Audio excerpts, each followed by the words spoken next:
O salário mínimo passa a valer R$ 954 a partir de 1º de janeiro. Desemprego tem a menor taxa do ano no trimestre encerrado em novembro. São 12.600.000 pessoas sem trabalho no país. Justiça proíbe o movimento dos sem terra de acampar em frente a tribunal durante o julgamento de recurso de Lula. O governo recua e muda a portaria que dificultava a fiscalização do trabalho escravo. Presidente Michel Temer desiste de editar novo decreto sobre indulto de Natal e vai esperar decisão final do Supremo. O nível das hidrelétricas melhora e a conta de luz de janeiro não terá taxa extra. Forças Armadas vão enviar 2.000 soldados para reforçar a segurança no Rio Grande do Norte. Ataque terrorista deixa pelo menos 10 mortos em igreja na capital do Egito. 12 pessoas morrem em um incêndio num prédio residencial em Nova York. 4 eram crianças. O Réveillon mais famoso do país terá imagens transmitidas por drones.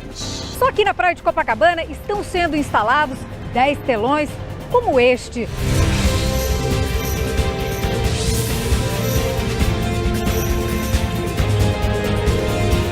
Está no ar o SBT Brasil, com Carlos Nascimento e Raquel Sherazade.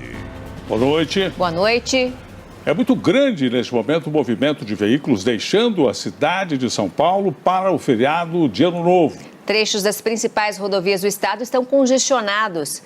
Então vamos falar ao vivo com a repórter Carolina Guaidas, que sobrevoa neste momento a capital paulista a bordo do helicóptero do SBT.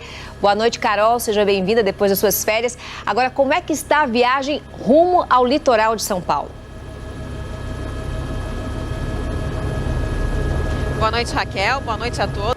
Obrigado. O governo voltou atrás e publicou hoje uma nova portaria com normas mais duras para a fiscalização do trabalho escravo no país. O Ministério do Trabalho ampliou os casos em que os empregadores podem ser punidos por submeter os funcionários a condições degradantes ou jornadas exaustivas.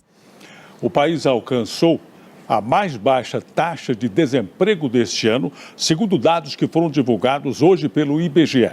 Só que 12.600.000 brasileiros ainda estão sem trabalho. O presidente Michel Temer assinou hoje o decreto que fixa em R$ 954 o valor do salário mínimo a partir do dia 1º de janeiro. Isso dá um aumento de R$ 17 em relação ao salário mínimo atual. Para atender às jornadas flexíveis que foram estabelecidas pela nova lei trabalhista, o decreto também define o piso por dia trabalhado em R$ 31,80 e a hora trabalhada em, no mínimo, R$ 4,34. Pacientes que tratam uma doença imunológica rara no Hospital das Clínicas em São Paulo reclamam que o medicamento distribuído somente pelo Ministério da Saúde está em falta. A doença afeta principalmente vias aéreas, podendo causar sucessivas pneumonias. E vamos a outras notícias pelo Brasil. A Assembleia Legislativa de São Paulo aprovou o polêmico projeto de lei que proíbe qualquer estabelecimento público estadual de servir carne às segundas-feiras. Para entrar em vigor, esse projeto depende ainda da sanção do governador Geraldo Alckmin. Mais de 500 mil de pessoas devem deixar a cidade do Rio de Janeiro de ônibus para o Réveillon. E o repórter Léo Santana está na rodoviária Novo Rio, tem as informações ao vivo. Boa noite, Léo. Obrigada, Léo. Pelo menos 12 pessoas morreram no pior incêndio na cidade de Nova York em quase 30 anos. E o La Rocha?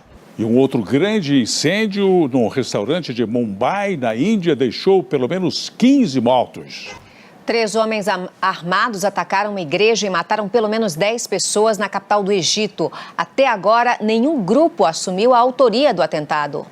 E veja a seguir, oferta maior que procura favorece o inquilino na negociação do aluguel. E uma imagem bonita do centro de São Paulo. Milhares de balões marcam o encerramento do ano para o comércio. Você vai ver já já.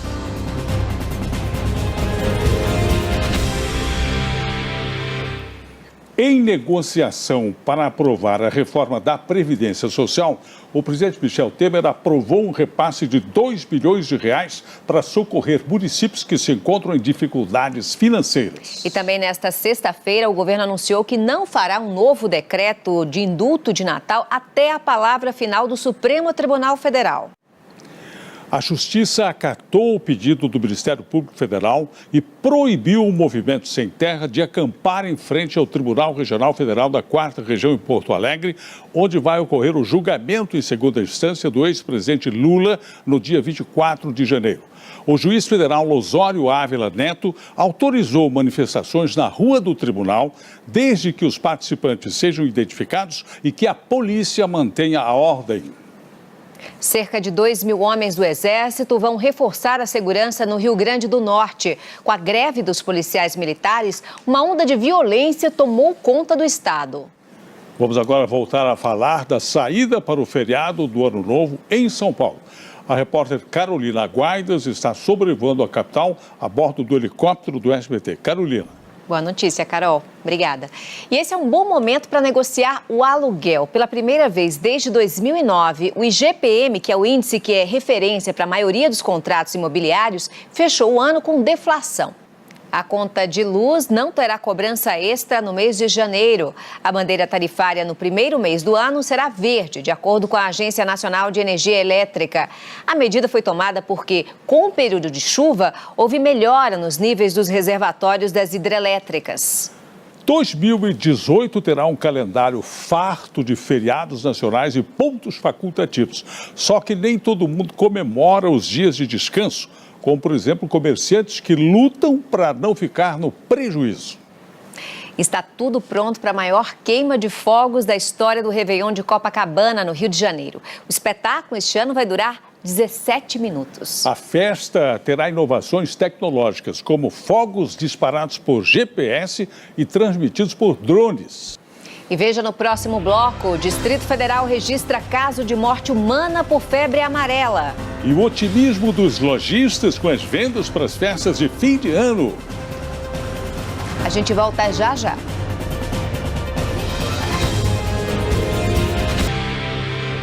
Os comerciantes estão otimistas em relação ao resultado das vendas para as festas da virada do ano. Segundo uma pesquisa, 39% acham que vai ser bem melhor do que o ano passado. O Distrito Federal confirmou hoje uma morte por febre amarela. Este foi o terceiro caso.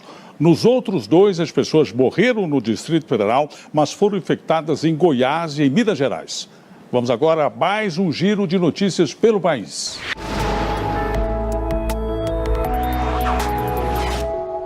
As imagens de satélite mostram nuvens bastante carregadas em boa parte do país e mantêm a previsão de chuva e temporais em áreas centrais e na região norte.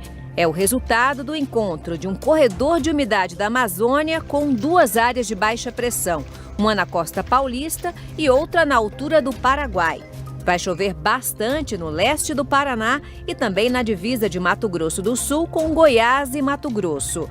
Tempo firme só mesmo no norte mineiro e do Espírito Santo e em parte da região nordeste. As temperaturas seguem elevadas e o calor pode chegar aos 34 graus em Teresina. Porto Alegre terá máxima de 32 graus. O último sábado do ano será bastante chuvoso em São Paulo, onde a máxima não passa dos 26. O governo federal prorrogou até o dia 31 de maio do ano que vem o prazo para inscrição no Cadastro Ambiental Rural. O prazo acabaria em 31 de dezembro. A adesão ao cadastro é obrigatória para os produtores rurais e deve ser feita pela internet. Com o grande movimento em aeroportos de todo o Brasil, crescem também as reclamações sobre a cobrança de bagagens pelas companhias aéreas. Especialistas alertam para que o passageiro fique atento às situações que ferem o Código de Defesa do Consumidor, como mostra o repórter Celito Esteves. O SBT Brasil tentou ouvir a Agência Nacional de Aviação Civil e também a Associação Brasileira de Empresas Aéreas sobre a cobrança das bagagens, mas não obteve resposta. Boa noite. Boa noite, Brasil. Tchau.